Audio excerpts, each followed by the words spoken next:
Hello friends, welcome you all. आज मैं आपके लिए जो वीडियो लेकर आ रहा हूँ, देखिए बात करेंगे ऑटोमेशन की, बात करेंगे आर्टिफिशियल इंटेलिजेंस की, बात करेंगे मशीन लर्निंग की।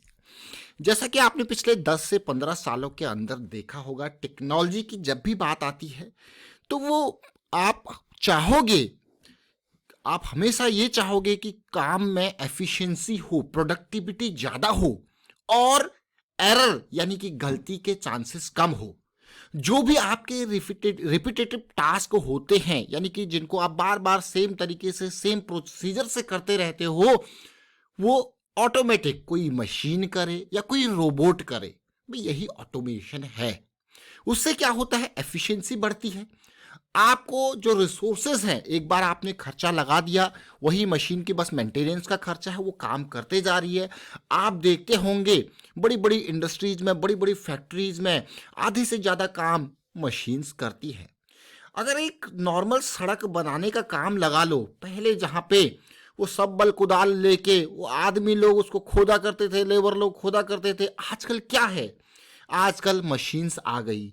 जेसीबी मशीन्स, आप देखिए अर्थ मूवर्स, अलग अलग बड़े बड़े चट्टानों को बिल्कुल भाई कुछ ही घंटों के अंदर रास्ता बना देते हैं। अगर पहाड़ों की बात की जाए, नॉर्मली भी देखिए रोलर आ गए, रोड बनने की स्पीड कितनी ज़्यादा हो गई।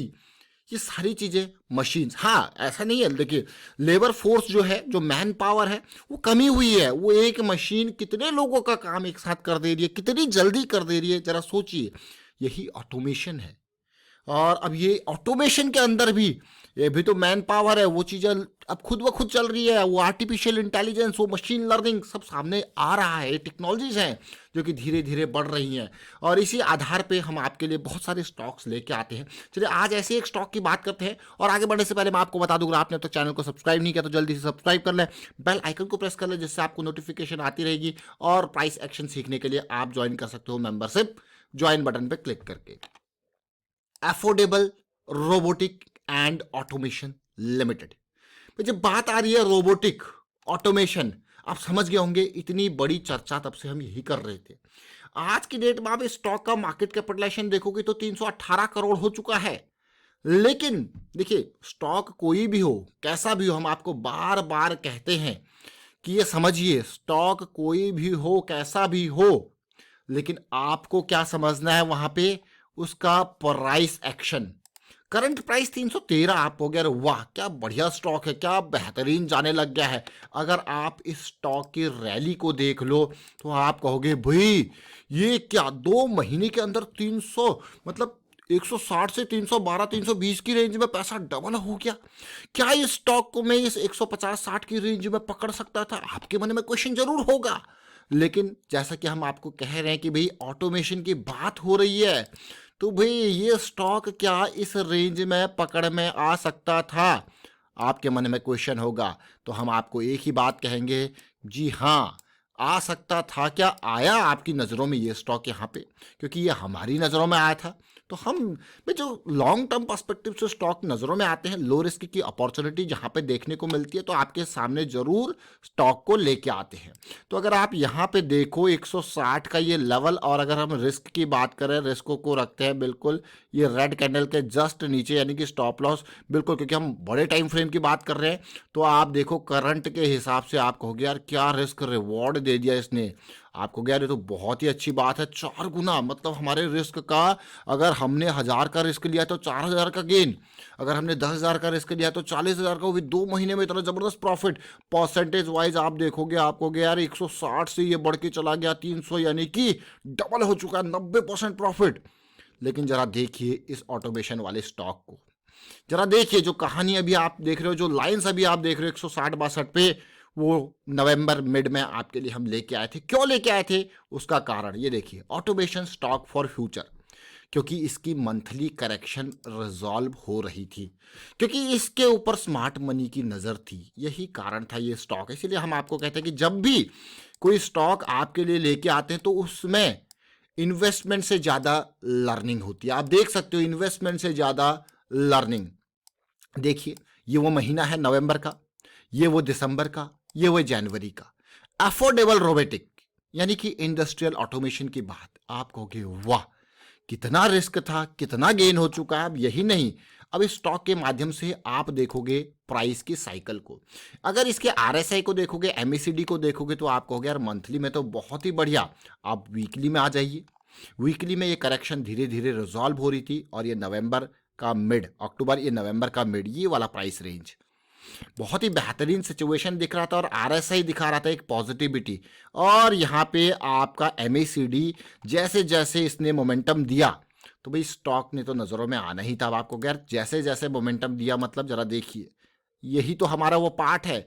पॉजिटिविटी दिख रही थी, मोमेंटम आ रहा था, लेकिन चलते हैं और छोटे टाइम फ्रेम पे डेली में देखते हैं क्या 200 एसएमई की साइकिल स्टार्ट हो चुकी थी तब, लेकिन उसके बाद देखिए कितने अपर सर्किट लगे। ये वाला लेवल है कि नवंबर मिड का, ऑलमोस्ट 160 का ये रेंज। फिर एक करेक्शन सी आई थी हल्की सी डाउन, लेकिन हमारा तो स्टॉप लॉस काफ़ी नीचे है क्योंकि हम बड़े टाइम फ्रेम के हिसाब से जा रहे हैं। बड़े टाइम फ्रेम के हिसाब से जाने का मतलब ये बहुत इंपॉर्टेंट और ध्यान देने वाली बात है। मैं आपको बार बार कहते हैं कि भाई जब आप बड़े टाइम फ्रेम के हिसाब से जाते हो तो आपकी क्वांटिटी कम हो जाती है।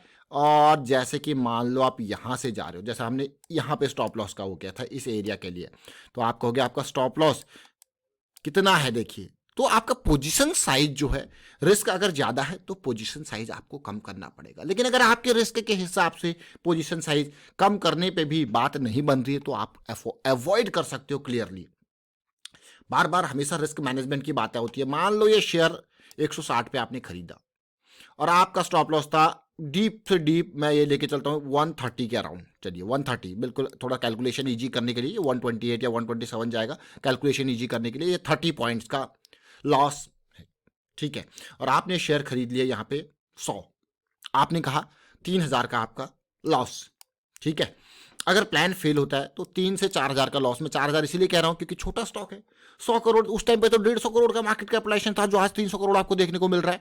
छोटा स्टॉक है तो थोड़ा सा आप कहोगे कि भाई लोअर सर्किट भी लग सकते हैं, तो वहां पे 2-4 पॉइंट 5 पॉइंट और नीचे ये जाने की कंडीशन होती। भाई बिल्कुल क्लियर कट ये चीज़ है, आपको पहले ही पता होनी चाहिए कि आप किस कैटेगरी के स्टॉक में जा रहे हो।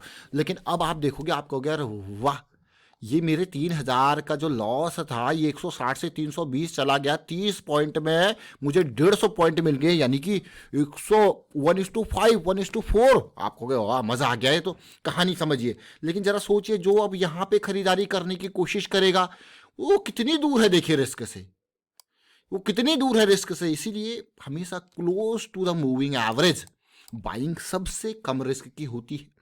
जो हम बार बार कहते हैं कि मोमेंटम है, मोमेंटम का इंतजार कीजिए, लो रिस्क की अपॉर्चुनिटी मिलेगी और close to the moving average. और जैसे जैसे स्टॉक पहुंच जाता है आसमानों पे, जैसे जैसे स्टॉक पहुंच जाता है आसमानों पे, आप ध्यान देना, अभी हम वीकली पे 80 के ऊपर की आरएसआई पे है। इसका ये मतलब नहीं कि स्टॉक और ऊपर नहीं जा सकता है, जा सकता है 80 से 90, 90 से 100 और दूर दूर जा सकता है। लेकिन आपको ये देखना है क्या अब जो आपका अफोर्डेबल ब्रैकेट है रिस्क वाला, उसके हिसाब से क्या ये अपॉर्चुनिटी सही है। अपने आप से पूछिए क्वेश्चन, ये अपने आप से बात करके क्वेश्चन पूछिए, क्या ये सही अपॉर्चुनिटी है। आप कहोगे नहीं यार ये तो बहुत ज़्यादा रिस्क का है, सिचुएशन बन गया। हाँ, अगली कोई करेक्शन आएगी वहां पे देखेंगे लो रिस्क की अपॉर्चुनिटी। तो समझिए इस पार्ट को। और अगर आपको ये पुरानी वीडियो नहीं देखी है तो डिस्क्रिप्शन में लिंक है, जरूर देखिए। और ऊपर आई बटन पे जाके तो बिल्कुल देखें, या कहीं से भी देखिए कि किस तरीके से ये अब एक और क्वेश्चन बहुत सारे लोगों को आते हैं, यार ये स्टॉक कैसे नज़रों में आते हैं। बहुत सारे कमेंट्स आते हैं कि ये स्टॉक रडार में कैसे आते हैं। तो स्टॉक रडार में आने के लिए मैं आपको कहूँगा आप मंथली और वीकली टाइम फ्रेम के ऊपर फोकस कीजिए। आप मंथली बहुत सारे आपको वेबसाइट्स मिल जाएंगी, आपको जैसे हमारे पास यहाँ पे जैसे ट्रेडिंग व्यू है, वहाँ पे आप देख सकते हो बहुत सारे। वीकली और मंथली टाइम फ्रेम के ऊपर फोकस कीजिए। वहाँ पे जो आपके टॉप के स्टॉक्स हैं, एक मिनट में 15-20 स्टॉक आप स्कैन कर सकते हो। आपको क्या क्या बात करो, बस एक डाउन की एक अप की तो दबानी होती है। समझिए उस बात को, एक डाउन की तो अप की तो दबानी होती है। और मंथली और वीकली टाइम फ्रेम के हिसाब से स्कैनिंग स्टार्ट कर दीजिए। वीकली और मंथली टाइम फ्रेम आप लगा सकते हो। आप बहुत सारे वहाँ पे फिल्टर होते हैं, बहुत सारे लोगों को तो यही नहीं पता होता भाई कहाँ से ये बहुत सारे फिल्टर होते हैं। और प्राइस सेक्शन की सीरीज में हम कई बार इस चीज़ के बारे में जिक्र करते हैं, कहाँ से देखोगे बहुत सारे फिल्टर होते हैं कि भाई आप आरएसआई का फिल्टर लगा सकते हो, एमएसीडी का फिल्टर लगा सकते हो। ये क्या है, दीज ऑल आर, वो डेटाबेस है, एक डेटाबेस। अगर आप थोड़ा टेक्नोलॉजी वाले हो, आपने कभी सीक्वल की क्वेरीज लगाई होंगी। और टेक्नोलॉजी से मेरा मतलब है आपको जैसे डेटाबेस की नॉलेज है, चाहे वो MS नॉर्मल सीक्वल क्वेरीज है या फिर किसी तरीके, आजकल तो बहुत सारे और भी एडवांस लेवल की क्वेरीज आ गई हैं। तो ये सारी चीज़ें, छोटी छोटी चीज़ें जरूर हैं लेकिन बहुत इंपॉर्टेंट चीज़ है। जैसे हम कह रहे हैं कि भाई ऑटोमेशन की बात कर रहे हैं, मशीन लर्निंग की बात कर रहे हैं, आर्टिफिशियल इंटेलिजेंस की बात कर रहे हैं, तो ये इंपॉर्टेंट, ये इंडस्ट्रियल रोबोटिक किस तरीके से, लेकिन अगेन कितना भी अच्छा स्टॉक क्यों ना हो, आपको हमेशा किस पे देखना है, मोमेंटम में और लो रिस्क की अपॉर्चुनिटी में। हमेशा ये मान के चलना है कि risk is already always associated with the stock. Stock market में रिस्क ही है, लेकिन कितना रिस्क है, कितना लॉस आपको हो सकता है, वो सब आपके ऊपर डिपेंड है। जैसे मैंने आपको यहाँ पे कहा कि भाई 30 पॉइंट का लॉस, क्या आप उस लॉस को, वो 3,000 का, वो आपके हिसाब से, आपके पोजीशन साइज के हिसाब से 3,000 का भी हो सकता है, 1,500 का भी हो सकता है, वो 4,500 भी हो सकता है, वो 6,000 भी हो सकता है, वो 9,000 भी हो सकता है, वो आपके पोजीशन साइज के हिसाब से होगा। You can control it on the basis of your position size. तो चलिए फिलहाल वाइंड अप करता हूँ वीडियो को, और उम्मीद करता हूँ आपको समझ में जरूर आया होगा और ढेर सारी लर्निंग इस वीडियो के माध्यम से मिली होगी। लेकिन उससे पहले उस पुराने वीडियो को जरूर देखें और वीडियोज़ को शेयर करते रहें, लाइक करते रहें, और अगर आप इन वीडियोज़ के माध्यम से कुछ सीखते हो तो मैं आपको यही करूँगा कि हमें भी मोटिवेट करते रहें अपने कमेंट के माध्यम से कि हाँ, इनमें लर्निंग्स होती हैं। और जैसे हमने आपको बताया कि हाँ, एक स्टॉक कैसे फिल्टर करना है, वो आपको अब तक आइडिया लग चुका होगा कि किस तरीके से, जैसे हमने फिल्टर क्राइटेरिया आपको बताया, एक एग्जांपल दिया ट्रेडिंग व्यू से, आप देख सकते हो वहाँ पे एन नंबर ऑफ हजारों स्टॉक्स आपको देखने को मिलेंगे। आप चाहे फॉरेक्स मार्केट देखो, कमोडिटी मार्केट देखो, स्टॉक मार्केट देखो, इंडिया की देखो, बाहर की देखो, अमेरिका की देखो, सब कुछ मिल जाता है वहाँ पे। Thank you.